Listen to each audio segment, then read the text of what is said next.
우리 하나님의 말씀 빌립보서 2장입니다.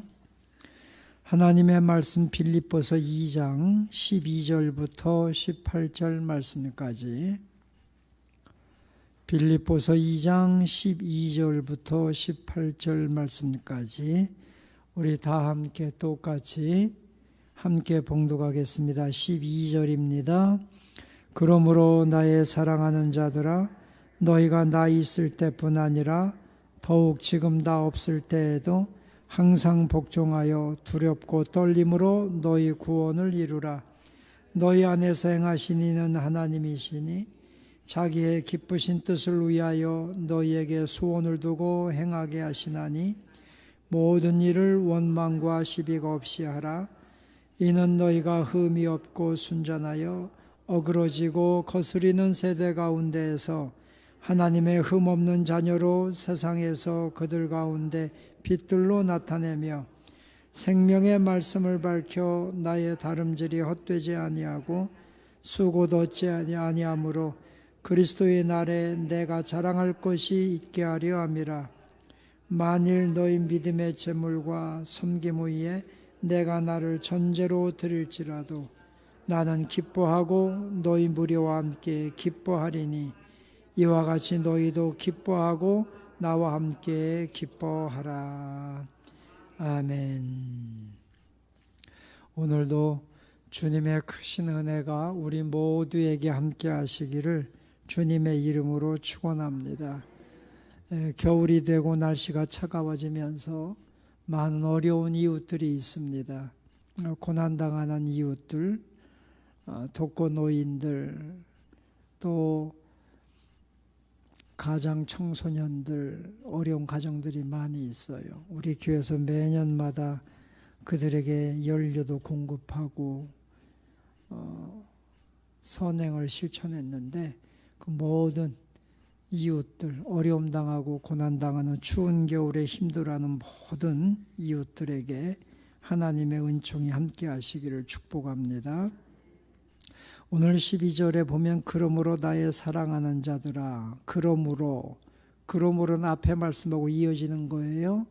우리가 지난 시간에, 지난 주일 오후에 겸손하신 예수 그리스도, 온 우주와 온 땅과 하늘의 모든 권세를 가졌지만 그 권세를 다 내려놓고 낮고 천한 사람의 모양으로 이 땅에 오셔서 자기를 낮추어서 십자가에 죽으시고, 그리고 우리의 모든 죄를 다 사하시는 그 예수님의 겸손에 대해서 배웠습니다. 여러분, 우리가 믿음으로 구원을 받아요. 우리의 삶은 사랑이 되어야 돼요. 그리고 그리스도인의 인격은 겸손이 되어야 되는 거예요. 할렐루야. 우리가 겸손해서 구원받는 건 아니에요. 믿음으로 구원받아요. 그러나 구원받은 성도는 겸손한 인격을, 신앙적 인격을 가져야 돼요. 그것을 우리가 지난 주일 오후에 배웠어요. 그러므로 이렇게 이어지는 거예요.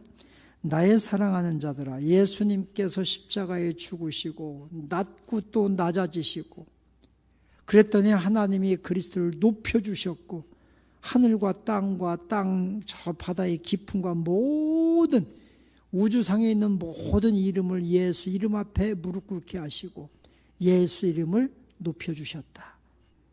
자, 그러므로 나의 사랑하는 자들아, 너희가 나 있을 때뿐 아니라 더욱 지금 나 없을 때에도. 사도 바울이 지금 없어요. 왜 없어요? 지금 로마 감옥에 갇혀 있는 거예요. 자, 로마 감옥에 갇혀 있기 때문에 지금 내가 너에게 갈 수도 없고 나 없지만, 그럼에도 불구하고 항상 복종하여 두렵고 떨림으로 너희 구원을 이루라. 여기 보면 두렵고 떨림으로 너희 구원을 이루라 그랬어요. 자, 우리가 구원을 어떻게 받는다고 했어요? 믿음으로 구원받아요. 그죠? 그럼 여기 초대교회 성도들이 예수 그리스도를 믿음으로 구원을, 빌립보 교회 성도들이 구원을 받았어요? 못 받았어요? 빌립보 교회 성도들이 예수 그리스도를 믿음으로 순교의 각오를 가지고 지금 믿음 지키는 사람들이잖아요. 그죠? 어쩌면 최소한 우리보다 믿음이 더 좋았을지도 몰라요. 그런데 그러면 예수 그리스도를 그렇게 믿고 따르고 순교의 각오를 하고 예수를 믿는 이들이 구원 받았겠어요? 못 받았겠어요? 대답 어려워하지 말고 대답하면 돼요. 믿음으로 이들이 구원 받았을까요? 못 받았을까요? 구원 다 받았죠. 그죠? 그런데 여기 보니까 너희 구원을 또 이루라 그랬어. 그러면 빌립보 교회 성도들이 이미 예수를 다 믿고 구원을 받았는데 또 구원을 이루어야 돼. 이건 뭘까요? 이것이 여러분, 내가 예수 믿고 구원받는 것을 중생, 신생 이렇게 이야기해요. 그죠? 그러면 중생, 예수 믿고 구원받은 우리가 성결, 성화, 성결의 자리로 나가야 돼요. 이것을 구원을 이룬다 이렇게 표현한 거예요. 우리가 예수 믿고 구원받았음에도 불구하고 옛사람의 모습으로 그대로 있으면 돼요? 안 돼요? 안 돼요. 새 사람으로 살아야 돼요. 그래서 이 새 사람으로 변화되는 과정을 성결의 과정, 그래서 너희 구원을 이루라. 예수 믿고 구원받은 거 그걸로 끝나지 말고 너의 삶이 겸손으로 성결로 나가야 된다. 이렇게 말씀하고 있는 거예요. 자, 그러면 오늘 여기 성경 말씀 통해 보면서 우리가 깨닫는 것이 구원받은 성도가 하나님의 자녀로서 어떻게 살아야 될 것이냐 하는 걸 배우는 거예요. 그러면서 13절에 너희 안에서 행하시는 이는 하나님이시니 자기의 기쁘신 뜻을 위하여 너희에게 소원을 두고 행하게 하시나니, 이게 하나님은요 우리 마음에 소원을 주셔요. 여러분 마음에 막 어떤 소원이 생기잖아요. 그죠? 소원 한 번도 안 생겨봤어요? 막 소원이 생기잖아. 그죠? 뭐 하다못해 젊은 청년 남녀들은 어떤 남자, 어떤 여자 보면 나 저 여자하고 저 남자하고 결혼하고 싶어하는 소원이 생길 거 아니에요. 여러분, 내가 정말 거룩하게 살고 싶어. 내가 부자가 되고 싶어. 뭐 여러 가지 소원이 있을 거 아니에요. 소원 있어요, 없어요? 여러분에게 소원이 생기거든 무조건 하나님이 주셨다고 믿고요. 아멘하고 나가라는 거예요. 왜? 하나님이 소원은요, 내가 소원을 갖는 것 같지만 사실 거룩한 믿음의 사람들은요, 소원을 누가 주시느냐? 하나님이 주시는 거예요. 하나님이. 우리 자녀들이 더 거룩했으면 좋겠다. 우리 자녀들이 다 예수 잘 믿는 자녀들이 됐으면 좋겠다. 이런 소원은요, 하나님이 주시는 거예요. 소원을 하나님이 주시고 그것을 행하시는 분도 누구라고요? 하나님. 그러니까 우리 예수 믿고 우리는 그냥 복 받은 거예요. 소원도 주시지요. 소원도 그냥 이루어 주시지요. 그러니까 어떻게 하면 돼요? 소원을 많이 가지라는 거예요. 할렐루야. 소원을 크게 가지라는 거예요. 주님께서 누가복음에서 네 입을 크게 열어라 내가 채우리라 그랬어요. 입을 크게 열어라, 그 말씀이 뭘까요? 소원을 많이 가지라는 거예요. 소원을 크게 가지라는 거예요. 뭐 입 크게 벌리라니까 막 크게 벌리고서 입 벌리라는 얘기가 아니고, 네 입을 크게 열어라 그 말씀은 소원을 크게 가지라는 거예요. 크게. 소원 갖는 거 돈 들어요, 안 들어요? 돈 안 들어요. 그러니까 주님이 주신 무조건 그냥 크게 꿈꾸란 말이에요. 소원을 가지란 말이에요. 그러면 그것을 하나님이 이루신다. 그러면서 우리가 소원을 가지고 그 꿈을 향해 나가고 할 때 우리 예수 믿는 사람의 마음 자세는 어떠해야 될까요? 14절 모든 일을 원망과 시비가 없이 하라. 여러분, 기도하는 사람들, 우리가 기도한다고 하는 것은 소원이 있다는 거잖아요. 뭔가 꿈이 있다는 거잖아요. 그죠? 소원이 있기 때문에, 꿈이 있기 때문에 기도하는 거예요. 여러분이 육신이 연약하면 내가 건강하기를 원하고 바라기 때문에 기도하는 거잖아요. 그죠? 기도할 때 소원을 가지고 기도하는 사람, 조심해야 될 게 뭐냐? 원망과 시비가 없이 하라. 여러분, 우리 기도하다가요, 소원을 가지고 기도하다가 안 되면 원망합니다. 불평합니다. 공동체 안에서 막 원망합니다. 불평합니다. 그러지 마라. 소원을 주시는 분도 하나님이시고 그것을 이루시는 분도 하나님이시니 감사함으로 기도하라. 이것이 빌립보서 전체의 내용이에요. 그래서 빌립보서에 가장 많이 나오는 단어가 뭐냐? 기뻐하라. 기뻐하라. 기쁨이라는 단어예요. 사도 바울이 감옥에 갇혀 고난 중에도 막 성도들에게 하는 말이 뭐냐? 기뻐하라. 기뻐하라. 감사하라. 이걸 계속 말씀하고 있는 거예요. 우리 사랑하는 성도 여러분들이요, 구원을 이루어가는 사람, 하나님의 구원 성결의 자리로 나가는 사람, 첫 번째, 원망과 시비가 없이 하라. 할렐루야. 오늘도 여러분 원망이 아니라 그냥 기뻐하고 감사함으로 하나님 앞에 나가는 성도 여러분들이 되시기를 주님의 이름으로 축원합니다. 할렐루야. 이제 이번 주 주일날이면 목장이 다 공개가 되는데, 아유, 나를 왜 이렇게 띠야, 막 불평하지 말고 원망하지 말고 그냥 여러분 목장이 있으면 이게 하나님께서 우리를 또 새롭게 하시는 뭔가가 있구나 하고 그냥 감사함으로 받으시기를 축원합니다. 아멘. 크게 해주셔서 감사합니다. 그러니까 하여튼 우리 예수 믿는 사람들이 나가야 될 방향, 그것은 원망과 시비가 없이 하라. 이것이 첫 번째입니다. 두 번째, 구원을 이룬다고 하는 것은 뭐냐? 15절로 이어집니다.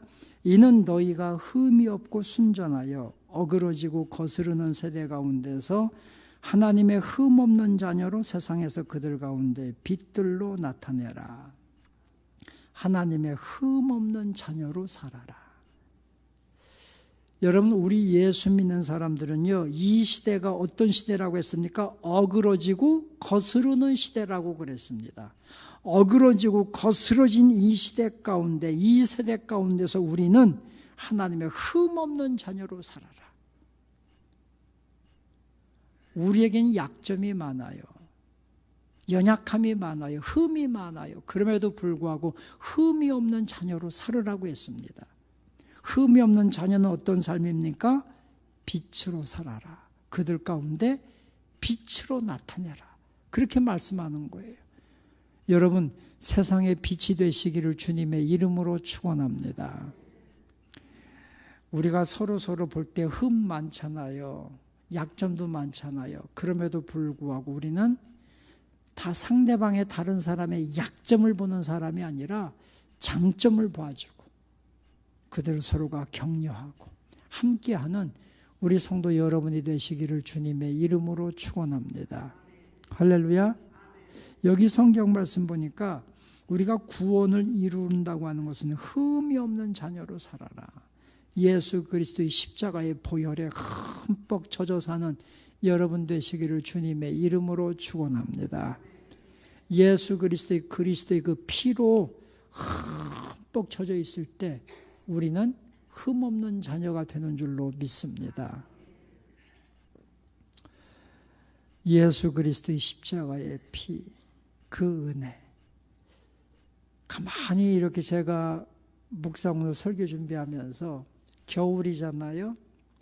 겨울에 눈이 내리면 하얗게 온 대지를 덮어요.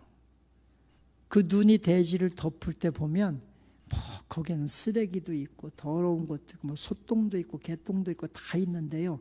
하얀 눈이 싹 덮으면 어떻게 돼요? 온 천지가 하얗게 아름답게 보이는 거예요. 우리 삶에, 내 삶에 수많은 약점들, 추한 모습들도 많지만 그리스도의 보혈로 다 덮여질 때 하나님이 우리를 보실 때 가장 아름답게 보시는 거예요. 외모가 잘나서가 아닙니다. 내가 무슨 공부를 많이 하고 부자고 그래서 하나님이 예쁘게 봐주는 거 아닙니다. 그리스도의 보혈로 적셔 있는 사람을 하나님은 가장 아름답게 보십니다. 우리의 심령이 그리스도의 보혈로 충만히 적셔져 있고 덮여 있기를 주님의 이름으로 축원합니다. 그래서 우리가 세상 속에 빛으로 살자는 거죠. 빛으로. 이 세대를 본받지 말고, 로마서 12장 1절 2절 말씀 보면, 그러므로 형제들아 하나님의 모든 자비하심으로 너희를 권하노니 너희는 이 세대를 본받지 말라. 이 세대를 본받지 말고 하나님의 선하시고 기뻐하시는 뜻이 무엇인가 분별하라. 그렇게 말씀하고 있잖아요. 여러분, 이 시대를 분별하고 살아가는, 이 시대를 정말 분별하고 내가 어떻게 살아가야 될지를, 우리가 거룩한 길로 걸어갈 것을 우리가 뜻을 정하고 살아가시기를 주님의 이름으로 축원합니다. 다니엘서 1장 8절에 보면 포로로 잡혀간 다니엘과 그의 세 친구들은요, 바벨론의 왕궁에서 살았습니다. 왕궁에서 살았지만 그럼에도 불구하고 그들은 뜻을 정하여, 다니엘 1장 8절에 그들이 뜻을 정하여 왕궁에서 나오는 부정한 고기와 포도주를 마시지 않기로 결심하고, 그들은요 바벨론의 왕궁에 있었지만 그들은 뜻을 정했어요. 거룩하게 살겠다는 뜻을 정하고 부정한 것을 먹지 않았어요. 그리고 채소와 하나님이 기뻐하시는 삶을 살아갔어요.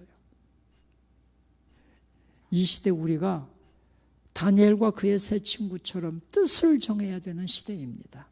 우리 마음이 흔들리지 않도록 오직 하나님께로, 오직 그리스도의 복음 앞에, 오직 그리스도의 십자가의 보혈 앞에 뜻을 정하고 하나님 앞에 나가는 성도 여러분이 되시기를 주님의 이름으로 축원합니다. 16절, 생명의 말씀을 밝혀 나의 다름질이 헛되지 아니하고 수고도 헛되지 아니하므로 그리스도의 날에 내가 자랑할 것이 있게 하려 함이라. 사도 바울이 생명의 말씀을 밝혀, 이 밝혔다는 말은요 뜻이 좀 애매한데, 사도 바울이 생명의 말씀을 붙들었다 그런 뜻이에요. 강력하게 붙들었어요. 그 생명의 말씀을 붙들고 달려온 그의 걸음이 빌립보 교회 성도들에게까지 가서 복음을 전한 나의 그 수고가 헛되지 않게 하라. 복음으로 위한 헌신, 복음으로 위한 헌신. 사도 바울이 지금 하나님의 자녀로 내가 어떻게 살아야 되느냐, 그것은 오직 복음에 붙들려 살아야 된다. 사도 바울은 오로지 복음에 붙들려 살았다. 그래서 나의 자랑, 사도 바울의 자랑은 뭐냐? 갈라디아서 6장 21절 이하에 보니까 사도 바울을 막 비난하고 사도 바울의 사도권을 가지고 네가 진짜 사도냐, 사도는 예수의 제자, 12제자만이 사도다, 막 이런 여러 가지 이단들의 공격이 있을 때 사도 바울이 그렇게 말하는 거예요. 나를 더 이상 괴롭게 하지 말라. 너희들이 공교한 말로 나를 더 이상 괴롭게 하지 말라. 나는 내 몸에 그리스도의 흔적을 가졌노라. 흔적이라고 하는 말이 스티그마라고 하는 말인데, 이 스티그마라고 하는 그 말은요, 옛날에 로마 시대 때 노예들에게 이 노예가 누구의 소속이다 해서 이 불로 찢어가지고 인두처럼 사람들이 이마에나 등에다 딱 그 찍었어요. 그 스티그마라고 그래요. 그거를 흔적을 가졌다는 거죠.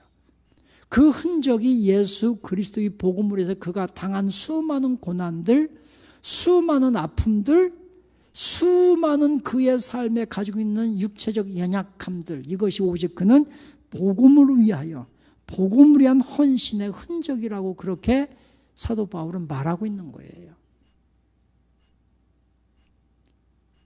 우리 사랑하는 성도 여러분, 우리 예수 그리스도의 복음의 흔적을 가지고 사는 성도 여러분 되시기를 주님의 이름으로 축원합니다.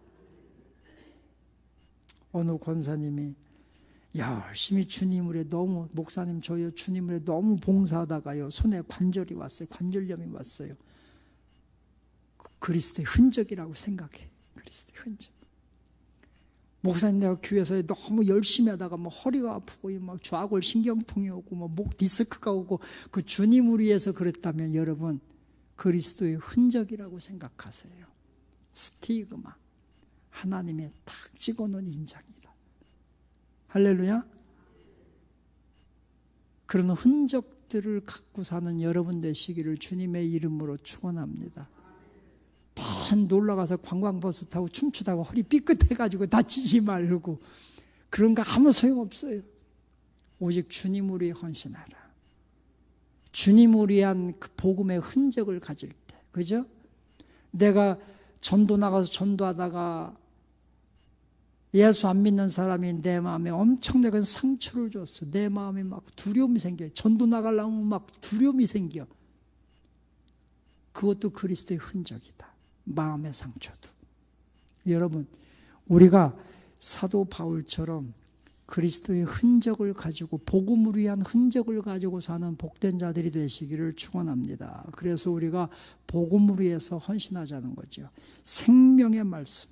여러분, 이 말씀, 하나님의 말씀만이 생명의 말씀이라고 하잖아요. 그죠?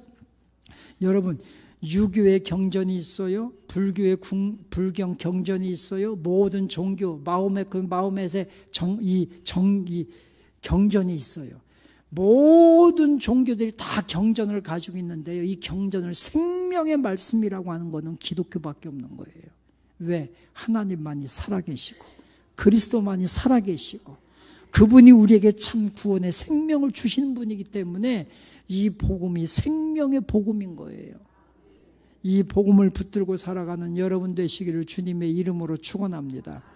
요한복음 6장에 보면 예수님께서 오병이어의 기적을 나타내십니다. 오병이어의 기적을 나타내신 후에 주님께서 하신 말씀이 뭐예요? 내가 하늘로서 내려온 생명의 떡이다. 예수만이 생명의 떡이라고 그랬어요. 여러분, 세상에 아무리 착하게 살고 선하게 살고 100일 기도를 하고 10,000번 우상 앞에 절하고 별짓 다 해도요, 생명의 떡, 우리에게 생명을 주시는 분은 예수님 한 분밖에 없고 우리에게 생명을 주는 말씀은 이 하나님 말씀밖에 없는 거예요. 그러므로 이건 말씀을 붙들고 하나님 앞에 영광 돌리며 살아가는 우리 성도 여러분 되시기를 주님의 이름으로 축원합니다. 이 말씀이 생명의 말씀이에요. 이 말씀. 그래서 오늘도 이 복음이 내 생명의 양식이다. 이거 붙들고 살아가는 복음을 위해 헌신하는 성도 여러분 되시기를 축원합니다. 자, 17절 마지막. 만일 너희 믿음의 재물과 섬김 위에 내가 나를 전제로 드릴지라도. 이 말씀은 빌립보 교회 성도들의 믿음과 그들의 재물, 헌금. 이 빌립보 교회 성도들이 예루살렘 교회가 초대교회잖아요. 맨 처음 교회잖아요. 그런데 예루살렘 교회 성도들이 너무 고난당하고 예루살렘에 흉년이 들면서 성도들이 엄청나게 고난당할 때 빌립보 교회에서 제일 먼저 이들이 선교 헌금을 보냈잖아요. 그들의 헌금, 재물. 그리고 사도 바울이 로마 감옥에 갇혀 있는 걸 알고 그들이 헌금을 해서 에바브로디도를 통해서 헌금을 전해서 사도 바울을 돌보게 하고 했던 일들이에요. 그래서 너희가 드려진 믿음의 재물, 너희의 섬김 위에 내가 나를 전제로 드릴지라도 나는 기뻐하고 너희 무리와 함께 기뻐하리라. 전제가 뭐예요? 사도 바울이 자기 자신을 전제로 드린다는 말이 여기 빌립보에서도 말씀하고 디모데후서 4장 7절 이하에서도 6절부터 보면 나의 부음이 다 되고 내가 전제로 재물의 부음이 다 되고 나의 달려갈 길을 다 달리고 나의 선한 삶을 다 싸웠음을 이제 나를 위하여 의의 멸관이 예비되었다. 이렇게 말씀하고 있어요. 나를 전제로 드린다. 이 전제가 뭐예요? 사도 바울의 죽음이에요. 순교. 이 전제라는 게 뭐냐면 우리가 예를 들어 번제를 드려요. 번제를 드리면 소나 양이나 짐승을 잡아서 갈고리에 탁탁 꿰가지고 이제 쌓아놓을 거 아니에요. 고기를 불 지펴서 불을 태울 거 아니에요, 고기를. 불을 지펴서 고기를 태우면 고기가 잘 탈까요, 안 탈까요? 생고기가 잘 탈까요, 안 탈까요? 안 타요. 잘 안 타. 그래서 그 재물이 잘 타게 하기 위해서 어떻게 하느냐? 중간중간에 기름을 뿌려요. 기름을 뿌려서 그 기름에 불을 붙이는데 이것을 전제라고 하는 거예요. 그러니까 지금 사도 바울은 빌립보 교회 성도들과 빌립보 교회뿐만이 아니라 오직 복음을 위하여, 그들의 섬김과 그들의 모든 믿음의 성숙을 위하여, 그들의 구원의 성장을 위해서는 내가 재물이 잘 타도록 뿌려지는 기름처럼 내가 그렇게 전제로 드려질지라도 순교를 의미하는 거예요. 죽음을 의미하는 거예요. 내가 지금 로마 감옥에서 내가 순교를 당하고 죽임을 당해도 오늘 빌립보 교회 성도들, 너희의 믿음이 성장하고 너희들의 어떤 신앙의 구원이 더 성숙해 간다면 내가 나를 제물로 드리는 것도 나는 기뻐하고 기뻐하리라. 그러므로 빌립보 교회 성도들아, 내가 빌립보 이 로마 감옥에 갇혀 있다고 걱정하지 말고 이와 같이 너희도 기뻐하고 나와 함께 기뻐하라. 이렇게 말씀하고 있는 거예요. 우리 사랑하는 성도 여러분, 성숙한 그리스도인의 모습, 구원을 이루어가는 성도의 모습은요, 고난 중에도 기뻐하고 기뻐하는 모습입니다. 고난당했다고 금방 낙심하고 금방 땅속에 들어갈 것처럼 절망하고 그게 아니라 전제로 드려져도 기뻐하고 기뻐하는 믿음. 이것이 우리의 믿음이 되어야 될 줄로 믿습니다. 우리 생명수샘교 성도 여러분, 우리는 고난이 올수록 더 강해지고 고난이 올수록 더 기뻐하고 하나님을 더 사랑하며 나가는 성도 여러분들 되시기를 주님의 이름으로 축원합니다. 고난에 여러분, 고난 앞에 여러분의 믿음이 무너지지 말고 고난을 이겨나가고, 할렐루야, 고난 속에서도 기뻐하는 신앙으로 나가는 것, 이것이 진정한 그리스도인의 모습입니다. 기독교의 역사를 보면 로마 시대뿐만이 아니라 로마 시대 때에도 성도들이 고난당하는 것을 오히려 기뻐했잖아요. 이게 기독교인의 특징이에요. 자, 이것이 유럽으로, 이제는 로마가 동로마로 넘어가고 동로마 다 로마 제국이 멸망합니다. 로마 제국이 멸망하면서 유럽 시대가 돼요. 그래서 여러 사람들 스페인 뭐 이런 쪽으로 기독교가 다 뻗어나갑니다. 기독교가 뻗어나가는 나라마다 부흥했어요. 왜 그런지 아세요? 기독교인들은 고난이 오면 더 강해지는 사람들이기 때문에. 그래서 사실 여러분, 영국이라고 하는 나라가 세계를 지배할 만큼 강한 나라가 아니었어요. 무적함대 스페인이 세계를 지배했잖아요, 사실은. 그런데 영국이 스페인을 해상전에서 이겨요. 해상전에서 스페인이 패하는 법이 없는데 영국군에게 져요. 왜 그런지 아세요? 스페인의 성 바돌로메 축제일에 모든 기독교인들을요, 기독교 지도자들을요, 거기로 다 초청을 해요. 그래 놓고 그 황제가 기독교인들 지도자를 싹 다 처형합니다. 그러니까 기독교인들이 갈 데가 없잖아요. 그래서 이들이 이주를 해야 되는데 그 기독교인들이 이주를 받은 나라가 영국이에요. 엘리자베스 여왕이 가만히 보니까 기독교인들이 있는 나라가 강한 나라란 말이에요. 그래서 기독교인들을 영국으로 대거 다 받아들이는 겁니다. 그리고 한쪽 지역을 줘서 기독교인들을 살게 한 거예요. 이 기독교인들이 발명해낸 게 뭔지 아세요? 방직 기술을 발견해냈고, 그리고 기독교인들이 발견한 것이 철이에요. 철, 대포. 그전에는 구리로 이렇게 만들어진 대포라서 대포 한 번 쏘고 몇 번 쏜다면 식혀야 돼, 그거를. 식혔다가 다시 쏴야 되는데 기독교인들이 만든 무쇠로 만든 대포는 계속 쏴도 괜찮아. 이것을 영국에서 기독교인들을 통해서 그걸 배워가지고 방직 기술을 통해서 수많은 옷감이나 이런 것들을 만들어내고, 그리고 해상전에서 대포를 가지고 나가서 스페인을 이긴 거예요. 갑자기 역사 공부가 됐는데, 영국 구 황제가 엘리자베스 여왕이 기독교인들을 보면서 한 가지 특이한 점을 발견한 거예요. 그게 뭐냐? 기독교인들은 희한하게 고난당할수록 강해진다. 이걸 본 거예요. 아, 기독교인들은 박해할수록 강해져. 그리고 기독교인들 중에 또 하나의 특징이 뭐냐? 창조적이다. 저들은 그냥 막 기도하다가 뭐 받았다고 해서 뭐 하나 해요. 그러면 세상 사람들이 생각하지 못했던 일들을 해내는 것이 기독교인이었어요. 그런데 역사는 반복된다고 나중에 영국에서 기독교를 박해하잖아요.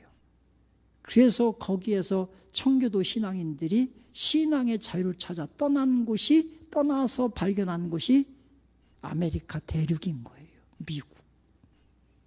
그래서 지금은 미국이 전 세계를 지배하게 된 거란 말이에요.